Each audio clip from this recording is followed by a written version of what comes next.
Magandang tanghali na. Jen. Tanghali, Ano ba ito, Jen? July 11. 2025. 2025, Hindi mo pa alam, Hindi, kanina pa ako papagod na ako kanina pa. Nakapalik na to. Kanina pa kaming maga rito Ito kasi, illegal structure. Yun. Diba? Ginastusan, hindi pinag-isipan. Mga tarantado. Diba?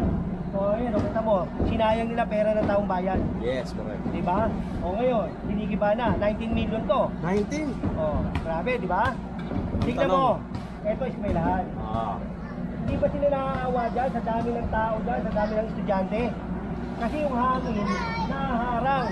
Tignan mo naman, puro mga ventilation lang, tignan mo, diba? Public Tapos, naharang pa nila yung pangalan ng eskwelahan. Yun. Diba? Kaya, yung nag-isip dito, hindi ko alam kung tarantado o bobo. Diba?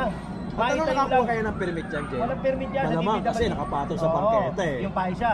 Diba, tinayo nila, walang permit. Hindi yan dumaan sa city planning o sa building. Building ang pinaka-the best dyan, hindi yan dumaan ng DPWH. Kasi hindi i-approve yan, Jen. Hindi ba-approve yan? Ang dati yan, bangketa yun, bangketa. Tignan mo yung mga estudyante. Dadaan dito, kalye to. Mamaya, masagi ng mga sasakyan to. So ano mangyayari? Disgrasya, diba? Kaya nga, tignan mo, gusto lang nila mag-ewan ko, gusto nila magkapera dyan, diba? Tinayo nila nang hindi mo lang pinag-isipan diba? Ngayon, sayang ang pera. Pero sa kapakanan ng mga estudyante, sayang lang yung perang pinampatayo. Correct. Ito, lalabas sa General Duca. Yun! Tuloy-tuloy tayo sa paglilinis ng kalsada. Nakaraan, nandun kami sa may Road 10, yung mga nasunugan, para kay 123. 3 buwan na sila roon. Binibigyan lang natin sila doon ng pagkakataon para mailipat. Diba? Kasi doon, makakadisgrasya sila doon Once na dumaan yung truck doon, lalo kung umuulan, rumagasa roon. Wala ng preno, araro yun. Maraming mamamatay, maraming disgrasya, diba? Magalit na sila, pero mas maganda yung kaligtasan ng tao. Nagagalit sila, Jen, kasi parang sinasabi nila, nasunugan na nga sila. Oo nga. Problema. Meron tayong evacuation center Ang laki-laki ng Delpan doon, evacuation center, ba't di sila doon? Diba? Sa mga covered court, diba? Nasanay kasi sila doon. Huwag nating huwag nating konsintihin yung mga ganyang bagay. Ilagay natin sila sa magandang lagayan. Diba? Yan ang utos ni Ormi. Linisin natin ang kalsada. Ayusin natin ang mga obstruction. Tignan mo naman.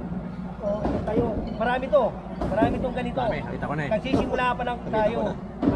Kaya marami tayong nagpapasalamat nga pala ako na mga manonood nyo ngayon, ako nasa nasa engineering uli ako, bumalik ako. Ang aking hepe ay si Engineer Alejandro Yambao. Ayan. Yan ang mga tumutulong tayo ngayon dito. At ang aming hepe ay ang aming engineer na si Armando Andres. Jen, ano bang mensahe mo kay Boss Y, kay Yorme? Hindi, alam naman ni Boss na kailangan tutulong ako Alam naman niya yan. Sanabi naman niya sa akin na marami tayong tatrabahuin. Magtrabaho tayo. Ipakita natin sa taong bayan yung dapat na kalinisan at kaayusan. At ikagaganda ng Maynila.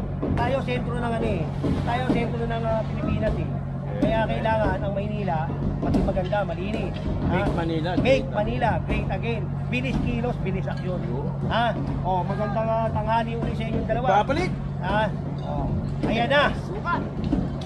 Magandang hapon uli. Okay. Ilayin na yung isang slab doon sa ibabaw, papakila rito yung truck. Kaya pinapa-advise yung iba, yung mga estudyante na sa gilid dahil sigurado tatalsik ito. Para ito yung ginagawa natin sa banyo, yung pagtalsik.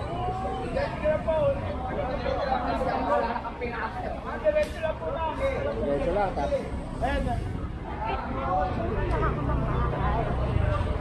tinatali pa doon.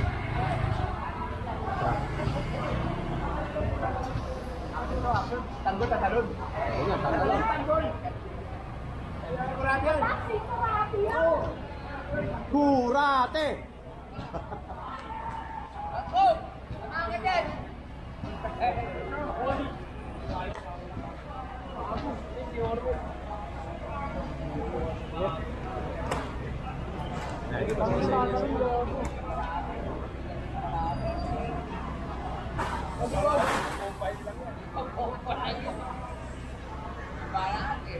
Boom talaga.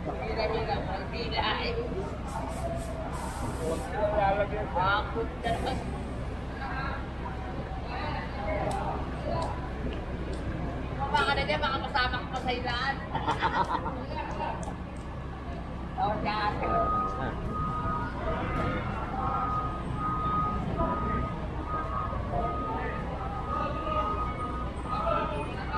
Tayo na pati.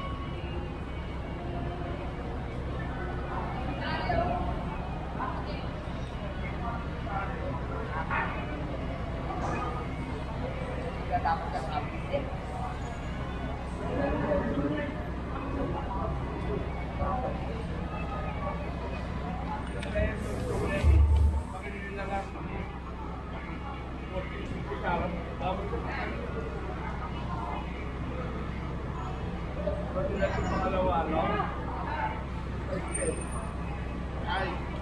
Nagalasing ka raw tayo.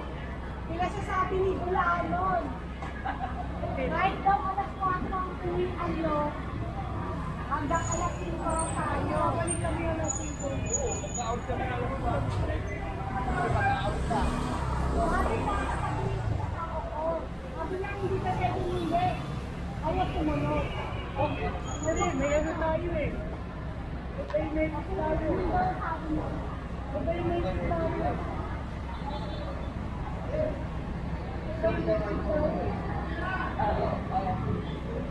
Ayan, senyas na.